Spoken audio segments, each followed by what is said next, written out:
po rin ako pwedeng tumakbo by succession, which deprives also my opportunity to serve my constituency. And when it comes to, di naman sa pagyayabang, siguro experience and know-how on legislative matters, yan ang madadala natin sa distrito at sa ating mga kababayan doon. So parang it will deprive of a particular candidate the right to be able to run as well in succession. So maybe when we hear the comments, of course, of our dear colleague. Yes, thank you, Mr. President. Unfortunately, even a now thin dynasty and a potential non-dynasty is right now would right now be affected by prohibitions that, of course, would have greatest effect for the general public in the case of fat and obese dynasties. But as with all other interpellations, seriously tinetake note po nitong representasyon yung mga concerns, and at the proper time, willing po akong pag-aralan kung paano pwedeng tugunan yung concerns ng mga kapwa-senador, Mr. President. No, thank you very much, Mr. President. No, we're how you say, we're charting on new territory here, as mentioned earlier by Senator Ping Lacson, our Senate President pro tempore. This has been on the table for, I'd say, 4 decades or 5 decades since we passed the Constitution, the new Constitution. It's only now that we've reached this far, debates on the floor. So it's quite refreshing to see that these debates have gone forward already in plenary. Yun nga lang, maybe there's just some questions. We just want to make sure that in the implementation of the law, walang question marks, ika nga, or open to interpretation by other agencies rather than the intent of the law. Yun lamang po, and may just last question before I end my interpellation. Are there any major countries that actually adopted an anti-dynasty provision aside from the Philippines? And if there are, can you share with us later on, not now, not today, but maybe later on, maybe you can share with us their experiences and what limitations do they stipulate in their own law when it comes to anti-dynasty? Because obviously the United States has no, I think most European countries and most democracies do not have an anti-dynasty provision, but maybe I might be mistaken. Maybe we can ask this later on. Maybe if the good gentle lady could explain to us some of the countries that are, or at least share with us some of the countries that have an anti-dynasty provision. I would be glad to in a while, Mr. President. Pero initially po, may mga bansa, halimbawa sa Latin America, na may anti-political dynasty laws.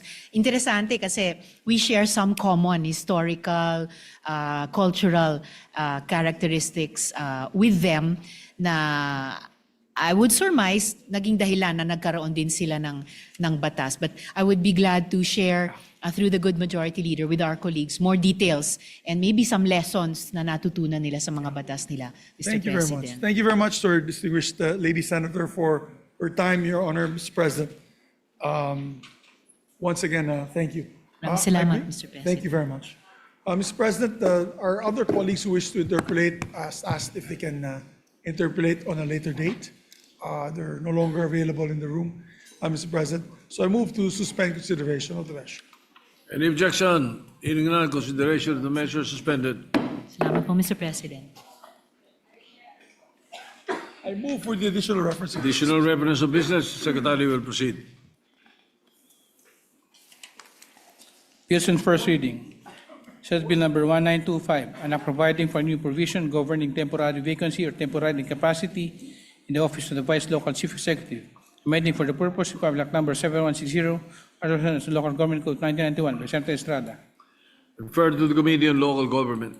1927, an act allowing automatic suspension or reduction of excise tax on fuels, amending for the purpose Article 148 National Internal Revenue Code of the Philippines as amended by Senators Cayetano P. and Cayetano AP. To the Committee on Ways and Means and Energy. Resolutions. Resolution number 333, Resolution directing the appropriate Senate committee to conduct an inquiry into the utilization into the energy reserve of the country and the government's mitigation responses to energy shock arising from escalating conflict in the Middle East by Senator Marcos. To the Committee on Energy and Ways and Means. 334, resolution directing the appropriate Senate committee to conduct inquiry into the legislation on the investment activities of the Maharlika Investment Corporation within the view of ensuring the sustainability, optimization, and proper management of the Maharlika Investment Fund by Senator Villar M. To the Committees on Banks and Finance. Committee report 39, prepared and submitted jointly by Committees on Women, Children, Family Relations, and Gender Equality, and Tourism on Senate Bill number 1926 with Senators Antiveros and Tulfo R. as authors thereof, titled An Act Preventing, Mitigating, Responding to Risks Affecting Children and Our Tourist Identification, Engaging in Leisure or Participating in Other Activities Related to the Tourism Industry. Committee is approval of Senate Bills number 559 and 1673 by Senator Antiveros. To the calendar of ordinary businesses, and for PS Resolution 334, would like to correct the referral. It will be the Committees on Banks, Government Corporations, and Finance. You may proceed with the next committee report. Committee report number 40, submitted by the Committee on National Defense and Security, Peace, Unification, Reconciliation on Senate Bill number 1719, introduced by Senator Ligarda, titled An Act declaring the month of April every year as a Philippine Veterans Month. Committee's approval with amendments taken into consideration. House Bill number 7301, sponsored by Senator Ligarda. The calendar of ordinary business.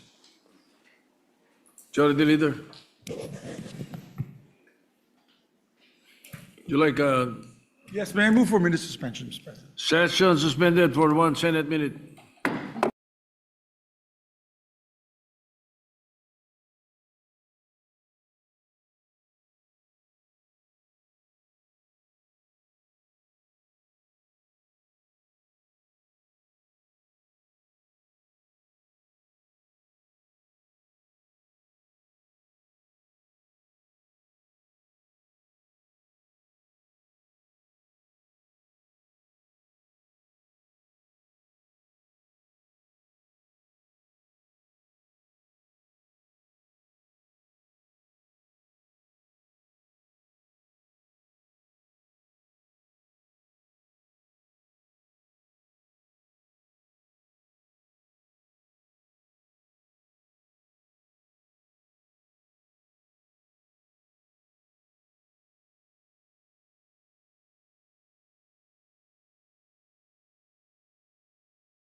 Pwede na painit to. Thank you very much, Mr. President. Mr. President, I move that we 40 seconds lang. resume consideration. Do we already suspend consideration of the Yes, measure of Senate? yes, we did. Okay. Thank you, Mr. President. Mr. President, I move that we resume consideration of Senate Bill number 1654 under Committee Report number 34. I so move, Mr. President. Any objection? Hearing none, consideration is in order. This is the act to abolish the Optical Media Board created under Republic Act number 9293. What is the parliamentary status? Yes. Parliamentary status, Mr. President, we're in the period of interpellation. To sponsor the measure is Senator Robin Hood Padilla. May we recognize him, and to interpellate is the principal author of the measure, Senator Jingo Estrada. Senator Robin Padilla is recognized to continue sponsoring the bill, and Senator Jingo Estrada to interpolate. Thank you, Mr. President. Mr. President, will the gentleman from Camarines Norte yield to some clarificatory questions? Opo, Ginoong Pangulo, isa pong kaligayahan natin na makatanggap po ng mga katanungan mula po sa ating principal sponsor, ang anak ng masa, Senator Jingo Estrada. Maraming salamat po. Ginoong Pangulo, ako po ay isa sa mga pangunahing may akda ng panukalang batas na ito. Ngunit meron lang po kung ilan mga mahalagang katanungan sa distinguished sponsor patungkol sa ilang probisyon ng kanyang committee report.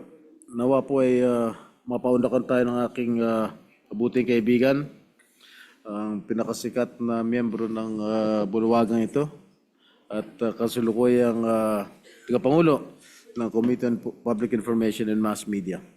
Yung una kong tanong, Ginoong Pangulo, sa ilalim po ng aking isinumiting bersyon, Senate Bill number 991, ipinapanukala nating ilipat ang kapangyarihan at ang mga gawain ng Optical Media Board sa Film Development Council of the Philippines, yung tinatawag natin FDCP. Ngunit mas minabuti po ng committee na i-transfer ang function sa Intellectual Property Office of the Philippines o yung IPOPHIL. Maaari po ba tayo malinawan kung paano po narating ang desisyon na ito? Opo, ang katunayan po niyan, parehas po tayo nung una po nating isinagawa yung pagdinig. Parehas po tayo na ang gusto po natin talaga ay sa FDCP. Kinuha po natin yung panig ng FDCP dahil alam naman po natin na parehas po tayong taga-pelikula na ang nararapat sana na mga siwa ng paghahanap ng mga pirated at mag-absorb doon sa mga TIG-OMB, FDCP. Pero nung kami po ay nagsagawa uli ng pagdinig, ang FDCP po ay gumawa ng sulat at sila po ay nagsabi na mas mainam po kung sa ibang opisina dahil hindi po nila ma-accommodate yung lahat ng mga empleyado po na maililipat po sa kanila. Dahil sa ngayon po, ay kukonti lamang daw po ang available sa kanilang opisina. Yung bang mandato ng OMB at yung IPOPHIL ay magkahintulad? Opo, sa usapin po ng intellectual property, dahil yun din po yung ipinaglalaban natin na matagal na po, na yung atin pong mga pelikula ay napapirated, ay ganun din po yung trabaho noong Intellectual Property Office of the Philippines. Sila din po yung nangangasiwa doon sa pangkalahatan na pati po yung sa mga libro at sa mga ibang bagay pa po na involve yung intellectual property. Kaya hindi rin po na naging mahirap para sa IPO na tanggapin po yung ating mungkahi. Nais ko lang tanong sa inyo, Ginoong Pangulo. Noong bang araw ng naging aktibo kayo gumawa ng pelikula, marami ba nagpipirata ng mga pelikula mo? Opo, pelikula po natin, napakarami po. Ang katunayan, nagpapasalamat po tayo doon sa unang naging mga taon ng OMB. Nandiyan po yung ating dating kasama na dati pong senador din na si Senator Ramon Bong Revilla, kapatid po natin na si Ronnie Ricketts. Sila po yung mga unang naging chairman yan at napakadami po nila na talagang naitulong sa atin. Kanya nga lang po, tama po kayo, nung minungkahi niyo po ito na hindi na po uso yung DVD ngayon. Iba na po kasi ngayon eh. Iba na. Ang tawag po nila, streaming na eh. Pangalawang tanong, Ginoong Pangulo, nais po natin ilagay sa Senate records na sa ilalim ng Republic Act number 12314 o ang 2026 GAA, General Appropriations Act, na ating pinasa at nilagdaan ng ating mahal na Pangulo, nakasaad po doon sa isang special provision na affected personnel shall be absorbed by the Film Development Council of the Philippines. Nahingan po ba natin ng pahayag o posisyon ang FDCP kaugnay ng panukalang to? Ang nabanggit niyo po kanina, meron pong kasulatan ang tagapangulo ng FDCP. Mari ko ba malaman, mari ba natin malaman kung ano po ang totoong dahilan kung bakit mukhang nagdadalawang isip ang FDCP na tanggapin ang lahat ng ma-absorb na empleyado ng Optical Media Board? Opo. Dito po sa sulat nila, medyo mahaba-haba po yung kanilang sulat.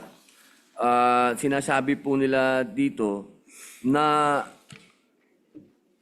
yung pong pag-absorb nila ng mga tao po ng OMB may be limited. Nakalagay po dito. Nung tinanong po namin sila, ito daw po kasi ang lumalabas, na ang kaya lang po nilang kunin ay dadalawang tao. Ang mawawalan po ng, sa OMB, yung malilipat po ay 60 na tao. 49 po na plantilla at 11 po na job order. Dito naman po sa Intellectual Property Office of the Philippines, maganda po dito sapagkat ang kanila pong authorized position ay 498 po. Ang meron lang po sa kanila na ngayon na nakaupo ay 340. Meron po silang 158 na bakante. Ang IPOFIL? Opo. IPOFIL. Opo. So ma-absorb ng IPOFIL ang mga madidisplace na empleyado ng Optical Media Board. Opo, kung ano Ngunit po sa yung- FDCP, Dadalawa lang po ang makukuha mukhang hindi po nila kayang may-absorb. Tama po ba ako? Opo. Alright.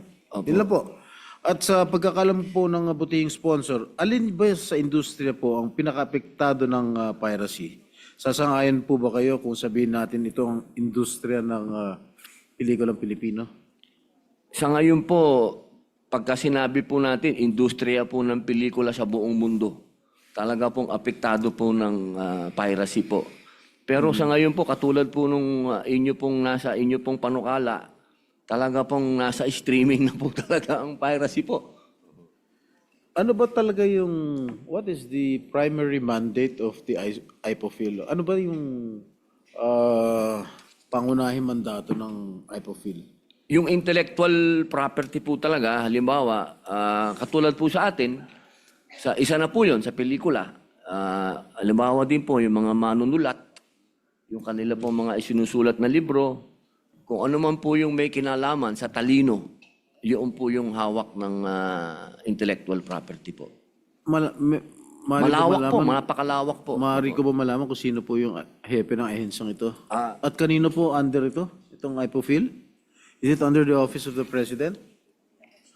Or the Department of Trade and Industry? Ito po ay nasa ilalim po ng DTI. At ang kanila pong acting director ay si General Nathaniel Arevalo. Director General po. Only in an acting capacity? Acting capacity po. Intellectual property.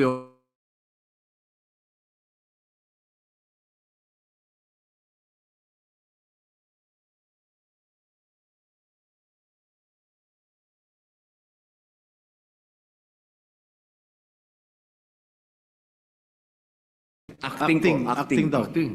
Acting director po. Director General. All right. Mr. President, do you have any information? About Who is the head of this agency? si Attorney Bridget just recently resigned. That's why she... That's why he's only in an acting capacity, maybe. DG Arevalo. Yes. Oo. Meron na bang naging papel ang IPOFIL sa pagsugpo at paglaban sa pamimirata? Sa usapin po ng pelikula, ngayon pa lang po sila magkakaroon ng doon po sa ating panukala, ngayon pa lang po mapupunta sa kanila ang usapin ng pelikula. Pero doon po sa usapin ng... Hindi, bukod sa pelikula, meron na ba sila naging previous accomplishments nung araw bukod sa pelikula? Kunwari, sa mga creative industries, katulad ng pagpapublish ng libro, mga gaming, opo, mga software sigurado development, bukod sa pelikulang Pilipino. For the information of our colleagues, the IPO was instrumental in, you may register intellectual properties, intellectual property rights. And that is the reason that, if you will recall, we won a case in the IPO against Tape Incorporated. Opo. With TVJ Productions owning Eat Bulaga as the title. Those are the sort of issues that are raised in the Intellectual Property Office. Marami nakaregister doon ng pati mga pangalan ng mga restaurants actually, hotels and the like. Basta't kailangan merong pag-aari ng tao, ang tinatawag nga nating intellectual property. It's under their jurisdiction. So nanalo po kayo sa kaso na yan, Ginoong Pangulo? Awa ng Diyos, nanalo kami. Okay. Huling katanungan na lang, Ginoong Opo. Pangulo. Kasi ako'y nangangamba, nababahala. Kasi, siyempre, ilan yung empleyado na madi-displace supposedly 60 po. ng OMB? Opo, 60. 60? Akala ko Opo, 49 lang. 60 po. 60? 60 po. Basta sisiguraduhin natin. Gusto ko- 49 po yung plantilla at 11 job order. 11 job orders. So kaya na i-absorb ng IPOFIL yan, ha? Kasi Opo. gusto ko lang tiyakin na sa ilalim ng aking panukalang batas na walang empleyado na mapapabayaan during the transition period. At nais ko rin siguruhin na tuloy-tuloy ang pagtatrabaho ng yung mga maapektuhan na mga empleyado ng OMB. So, walang mawawala ng hanap buhay ni isa sa mga empleyado ng OMB. Tama po ba yun? Opo, yun po ang sinigurado po ninyo noong tayo po ay nagsagawa ng pagdinig. Yun po yung unang-unang sinigurado po ninyo na walang mawawalan ng trabaho. Opo. Meron ba hong provision sa inyong committee report na maaaring panghawakan ng mga personnel ng OMB kaugnay sa layunin nito? Para at least Opo. maging safe sila na magkakaroon pa rin sila ng tuluyang trabaho. Siyempre may mga pamilya, may mga anak yan na sinusustentuhan. Opo, yan po ay sinigurado po natin at yan po ay nasa Section 3 po. Ang nakalagay po dito ay ma-absorb po sila ng Intellectual Property Office of the Philippines nang wala pong pagbabawas sa kanilang sahod at benepisyo at tumanggap po ng separation benefits alinsunod sa mga umiiral na batas. At kung sila po ay qualified na, maaari po silang magretiro at tumanggap ng retirement benefits po. Yung 11 na job orders, pwede pa rin nilang i-absorb dun sa IPOFIL? O pwede nilang gawing plantilla item yung mga payroll sa job order? Yung mga JOs? Depende po yan kung, Sa ahensya. kung itutulak nyo po, ay sigurado. Hindi, wag na. Bahala na yung hepe ng ahensya. Anyway, mga kababayan, mga kasama, una-una, ako po yung nagpapasalamat sa buting sponsor. Sabi ko nga, siya ang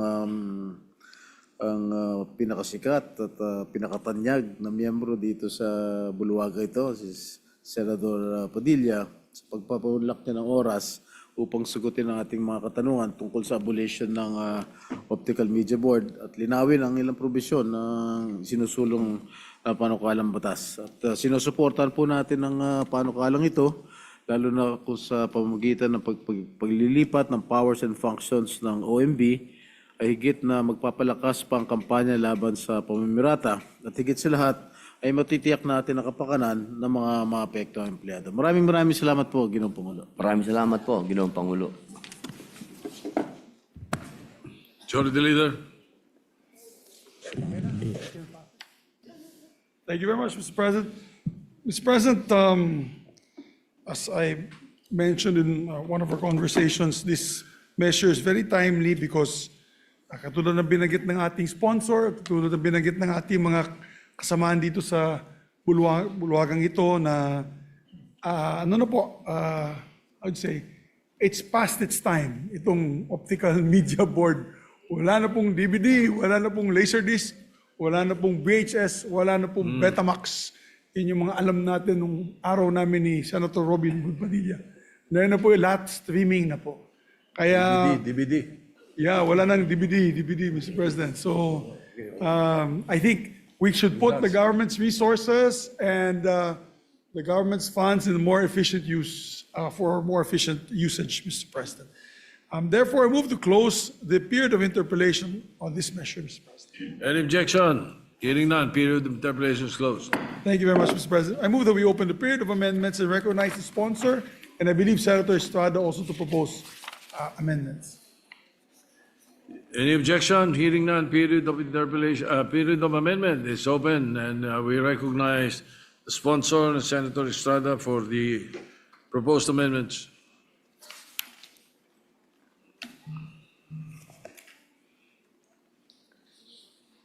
Thank you, Mr. President. Will the gentleman yield for some amendments, Mr. President? Opo, Ginoong Pangulo. Just only one amendment, if I may. On page 2, on line 9, section 3, delete the word or the phrase "as needed." Accepted po. That's it. The sponsor says adopted, accepted. Any objection? Hearing none, adopted. That's all, Mr. President. There being no more amendments, Mr. President, I move that we close the period of amendments. Any objection? Hearing none, period of amendments closed. Mr. President, I move that we approve on second reading Senate Bill number 1654 under Committee Report number 34. So moved. Any objection? Hearing none, Senate Bill 1654 is approved on second reading. Thank you very much, Mr. President. Congratulations po sa ating sponsor and authors of the measure, particularly Senator Robin Hood Padilla. Another bill that he approved this week and second for the last 2 weeks. Mr. President, I move to ask for a minute suspension, Mr. President. Before we do that, may we suspend consideration of the measure? Consideration of the measure is suspended. May I ask for a minute suspension, Mr. Session suspended.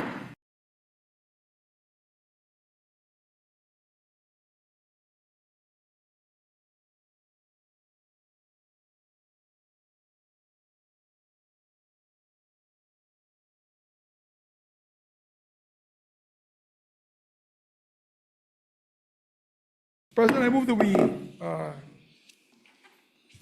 resume consideration of Senate Bill number 1899 under Committee Report number 32. Any objection? Hearing none, consideration of 1899 is in order.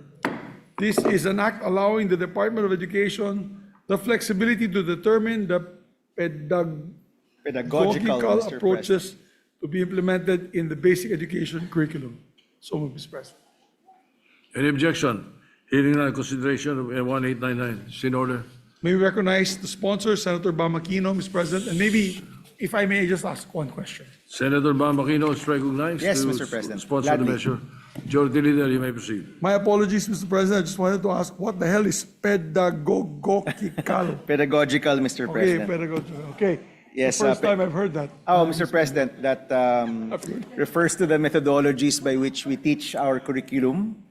So there are different pedagogies, Mr. President, or different methods by which we teach, and spiral progression is one which was wrongfully made compulsory in a previous law. So ngayon po, Mr. President, our Department of Education is requesting that we take out the compulsory measure of using spiral progression to give them flexibility to use different methodologies, Mr. President. To allow them more leeway on what is the best practices, et cetera, Yes, on teaching Mr. our President. children, Yes, they will still use spiral progression, Mr. President. among others. But they will also use others. And as the times change and as modern methodologies also come to the fore, they just want some flexibility. Right now, Mr. President, nakatali yung kamay nila dito sa specific method na ito. And they want some freedom here, Mr. President. Thank you, Mr. President. I have no further questions. And none of our colleagues wish to interpolate the measure. It's a very simple bill, Mr. President, a one-page bill that would be able to give more flexibility to the DepEd to teach our children with newer methods and, of course, better technology and, I guess, best practices. With that, I move to close the period of interpellation, Mr. President. Yes, it's quite simple, except the use of the word pedagogical, Hindi mo rin alam yun, Mr. President. which Hindi mo is, rin alam yun. which is relating to a teacher, actually, relating to a teacher or education. Yes. Yeah, for the record. I learned All right, something new today. any objection? Hearing none, the motion is approved. Thank you very much, Mr. President. Are there any amendments? There are none, Mr. President. It's literally one paragraph, Mr. President. So there are no amendments. Therefore, Mr. President, move to close the period of amendments. Any objection? Hearing none, period of amendments closed. Mr. President, move to approve on second reading Senate Bill number 1899 and the committee report number 32. So moved. Any objection? Hearing none, Senate Bill 1899 is approved on second reading.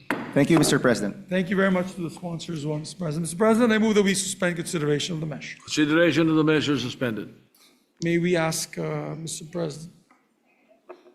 May I move for a second additional reference of business?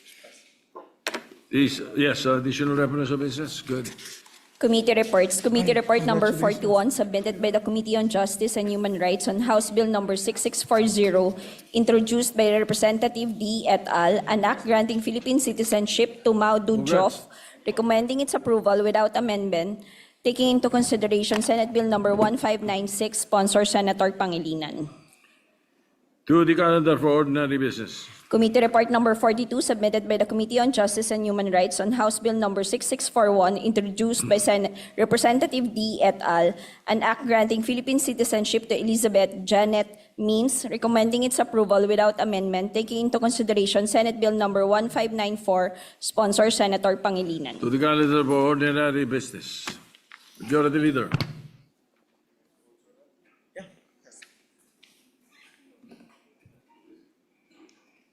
Okay. Mr. President, I move that we transfer from the calendar of ordinary business to special order House Bill number 6640 under Committee Report number 41.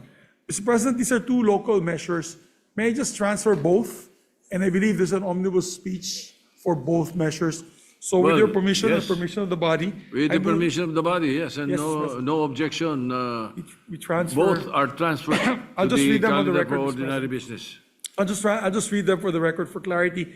House Bill number 6640 under Committee Report number 41 and House Bill number 6641 under Committee Report number 42. I so move, Mr. President. Any objection? Hearing none. Approved. Thank you, Mr. President. Mr. President, I move that we consider House Bill number 664 and House Bill number 6641. 6640 and 6641. Any objection? Hearing none, consideration of the measures in order. Secretary will read the title of the measures. House Bill number 6640, an act granting Philippine citizenship to Mao Dudjof. House Bill number 6641, an act granting Philippine citizenship to Elizabeth Janet Means. Mr. President, I move that we recognize the sponsor of both measures, Senator Francis Kiko Pangilinan. Mr. President. The chairman of the Committee on Justice, Senator Francis Pangilinan, is recognized. Thank you, Mr. President. Thank you, Majority Leader. With the permission of our colleagues, we will have this omnibus sponsorship of two measures. Committee Reports number 41 under House Bill 6640 and Committee Report number 42 under House Bill number 6641. Mr. President, esteemed colleagues, the Committee on Justice and Human Rights now sponsors for consideration of the Chamber these two bills on citizenship. One, an act granting Philippine citizenship to Mao Dudjof, and the second one, an act granting Philippine citizenship to Elizabeth Jeanette Means. In the process of naturalization, the state shall control and regulate the admission and integration of aliens or foreigners into its territory and body politic. Our Constitution affirms that the state must cultivate patriotism and nationalism and advance the welfare and development of the Filipino people. These principles reflect the kind of nation we aspire to build, one grounded in shared values, civic responsibility, and commitment to the common good. For this reason, the process of acquiring Philippine citizenship carries with it important expectations. Applicants are often asked about their family ties, their work, and the values they uphold in their daily lives. Maudo Malik Diouf is a Senegalese national who has been residing in the Philippines for about 7 years. He came to the country as a student athlete, first playing at Centro Escolar University before transferring to my beloved University of the Philippines in Diliman, where Malik, as he is known by his close associates, where he helped lead the UP men's basketball team to the UAAP Season 84 Championship in 2022 after a 36-year drought, and was named in the finals as most valuable player. Over the years, he has built strong ties within the Filipino community and has come to regard the Philippines as his home. In fact, he resides in a teacher's village in Quezon City, where I grew up. He has also been invited by the Samahang Basketball ng Pilipinas to join the Gilas Pilipinas Men's 3x3 National Basketball Program, where his athleticism, size, he's 6'11", and defensive strength are expected to help the country compete more effectively in international tournaments and contribute to the continued growth of Philippine basketball. On the other hand, Elizabeth Jeanette Means is an American professional basketball player who has been invited by the Samahang Basketball ng Pilipinas to join the Gilas Pilipinas 3x3 national basketball team. She has a strong background in competitive basketball and is expected to contribute to the country's performance in international competitions through her speed, skill, and versatility on the court. Beth Means is 6'1". Means also has Filipino heritage through her maternal great-grandfather, Carlos Garcia BT of Naga City, Camarines Sur, establishing her familial connection to the Philippines. Her inclusion in the national program is expected to further strengthen the women's team and support the development of Philippine basketball on the international stage.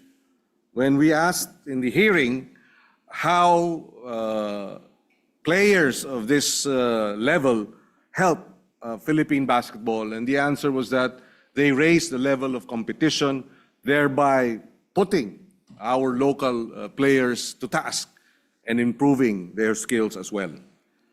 Ang pagkamamamayan ay hindi lamang isang legal na katayuan.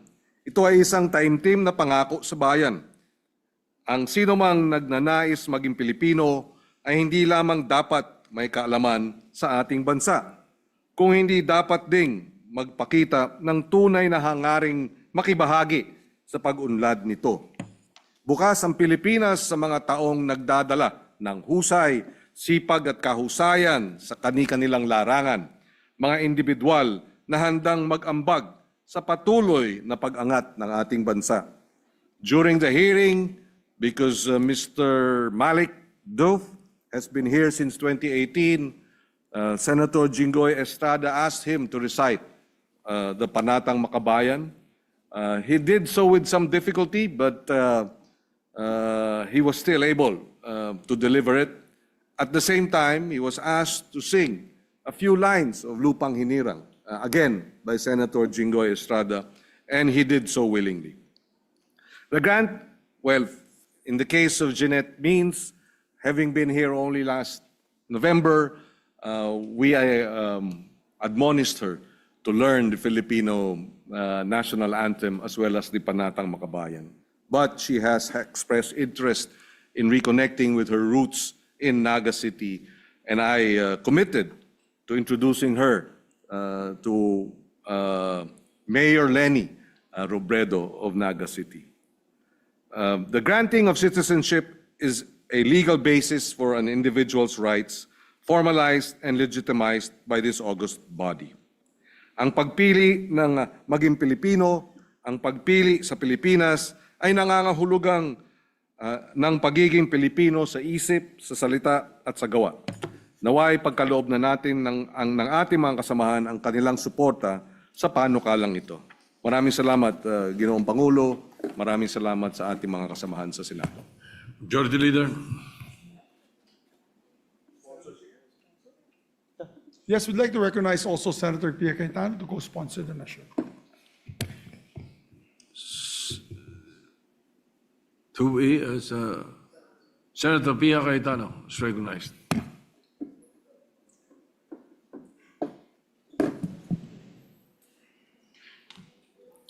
Thank you, Mr. President. Today, I rise to co-sponsor Senate Bills number 1596 under the Committee Report number 41, granting citizenship to Maudo Malik Diof, and Senate Bill number 1594 under Committee Report number 42, granting citizenship to Elizabeth Jeanette Means. The Samahang Basketball ng Pilipinas requested this representation to consider filing these bills. They explained that the grant of citizenship and inclusion of these players in the team would be a crucial step towards strengthening our national sports programs. Mr. President, by welcoming these athletes into our sports community, we foster a collaborative and dynamic environment where athletes learn from one another, share best practices, and grow together. This exchange of skills and experience would elevate the level of competition, and it would also inspire our local players to train with greater purpose, expand their horizons, and collectively raise the standards of the game. In particular, Mr. President, for the athlete Elizabeth Jeanette Means, in the past, our naturalization efforts for basketball have focused mostly on men. In fact, I don't even recall that we have ever naturalized a female. I'm looking at the majority floor leader if he recalls, but I don't recall. The Senate President is also agreeing with this representation that we have not naturalized a female. Personally, Mr. President, I look at I approach this naturalization of athletes with trepidation. I truly believe, as the sponsor himself said, that we really want those who are applying for citizenship to embrace our cultures, to embrace our beliefs, to embrace our traditions. But this is a practice in sports, and in particular basketball. So I do welcome, in particular, that now we have a woman that they are including, because this now affirms that excellence has no gender and that the dreams of Filipino girls matter just as much as anyone else's. When our young girls see Elizabeth Jeanette Means, they don't just see a great basketball player, they will now see a pathway for themselves in professional sports. The affinity of Miss Means goes back through a couple of generations, 3 generations, if I'm not mistaken. Her great-grandfather served here as a missionary doctor, dedicating his life to healing and serving among our own people. Her grandfather was born in Naga, Camarines Sur, grounding their family story in a legacy of meaningful ties and live connections to our land. As for the athlete Maudo Malik Diof, in 2018, he made the life-changing decision to leave home and accept an athletic scholarship in Centro Escolar University. From there, his journey continued at the University of the Philippines, Diliman, where he became a cornerstone of the UP Fighting Maroons. So I have to be biased, Mr. President, because I am a UP Fighting Maroon. Through his hard work and unwavering commitment, he helped deliver the UAP Season 84 championship, ending a long wait for the UP community, and was named Most Valuable Player. To both Elizabeth and Malik, being a Filipino is both a privilege and a duty. It is a profound commitment which we in the Senate pray and hope that you take seriously.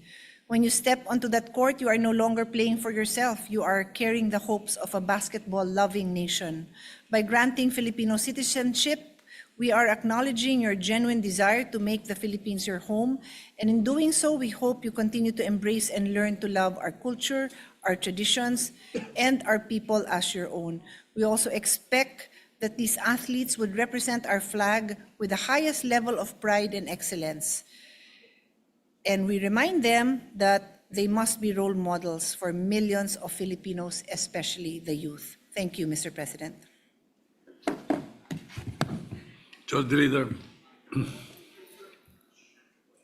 you very much, Mr. President. To allow our colleagues to study the measure further. I'm sorry, may recognize the Deputy Majority Leader. Senator Risa Ontiveros is recognized. Salamat po, Mr. President. In support of the sponsorship of the good gentleman from Pampanga, the Samahang Basketball ng Pilipinas, SBP, stands at a pivotal juncture in its mission to elevate Philippine basketball, and I firmly manifest my support for the naturalization of Maudo Diouf and Elizabeth Means. These athletes are not merely strategic additions to our national pool. They are individuals who have already demonstrated a profound connection to the Filipino basketball community. Maudo Diouf's proven defensive dominance and years of immersion in the UAAP provide the tactical puso and size necessary to compete with the world's best. His inclusion ensures that Gilas Pilipinas remains a formidable force as we look toward the 2027 FIBA World Cup and the 2028 Los Angeles Olympics. Most notably, the naturalization of Elizabeth Means represents a homecoming of sorts for the Gilas women's program. Beyond her undeniable physical presence on the court, her candidacy is bolstered by her deep familial roots in Naga City. Elizabeth Means' connection to Naga City is rooted in a deep family legacy that spans 3 generations. According to Senate records, her grandfather was born in Naga, Camarines Sur, and her great-grandfather also has a history of service in the Philippines as a missionary doctor. We hope this will encourage more girls and women to take up careers in sports and coaching. For these reasons, I express my support for these measures. Salamat po, Mr. President. Majority Leader. Thank you very much, Mr. President. Mr. President, 2 other colleagues of ours, Senator Estrada and Senator Christopher Bongo, would like to just insert the records their co-sponsorship speeches. For the record. All right, so inserted into the records. Thank you, Mr. President. I move that we suspend consideration of the measures. Consideration of the measure suspended. Thank you, Mr. President. Mr. President, I move that we transfer from the calendar of ordinary business to special order Senate Bill number 1719 under Committee Report number 40. Any objection? So, hearing none, the transferred to the calendar for ordinary business. We ask the Secretary, maybe we, Secretary will read the title of the measure. An act declaring the month of April of every year as the Philippine Veterans Month. Thank you, Mr. President. Mr. President, I move that we take this up and recognize the sponsor, Senator Lauren Legarda, to sponsor the measure. Senator Lauren Legarda is recognized to sponsor the measure.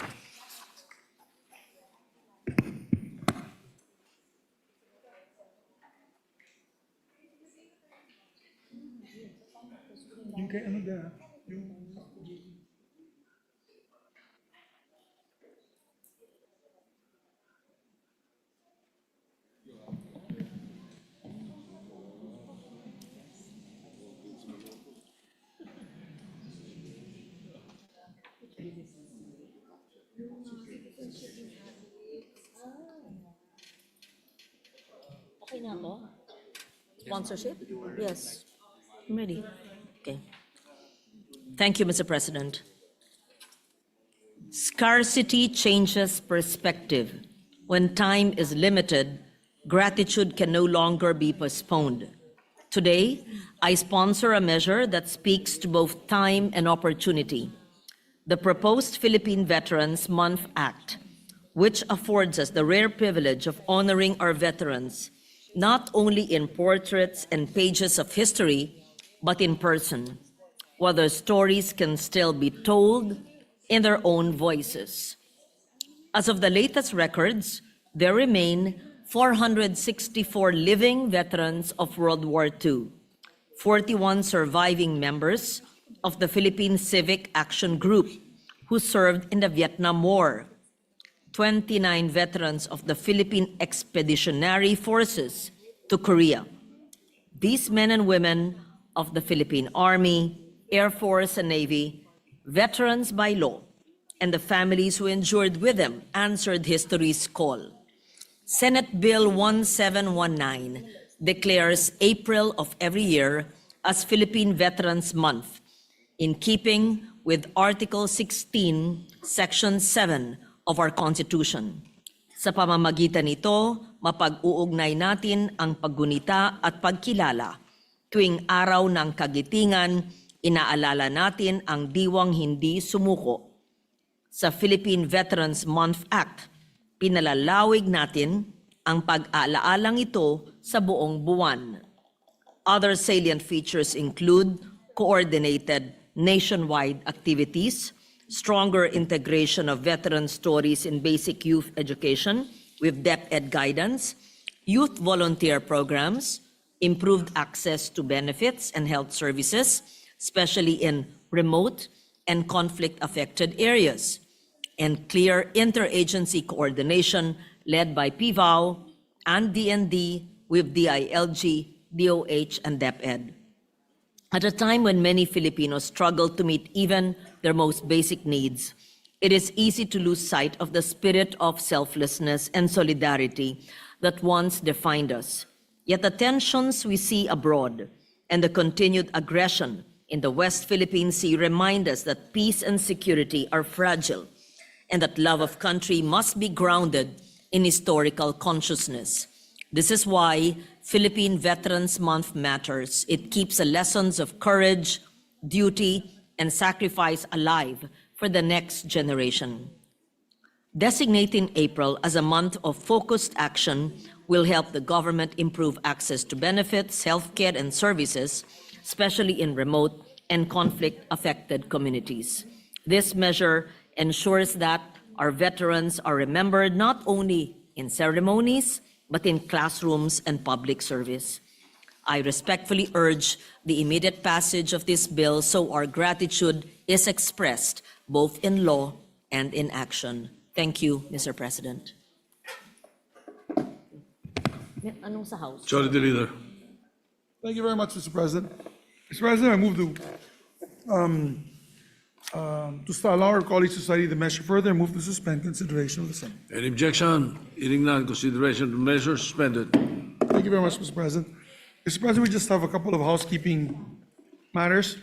Mr. President, with the consent of the body and for consistency in committee referrals of related bills, I move that the secondary committee referrals of the following bills on the excise tax on petroleum products, Senate Bills number 5265 and 1522, and Senate Bill number 120, the bill granting the President the power to reduce and suspend VAT on petroleum products, be referred to the Committee on Energy while maintaining their primary committee referral to the Committee on Ways and Means. So moved, Mr. President. Any objection?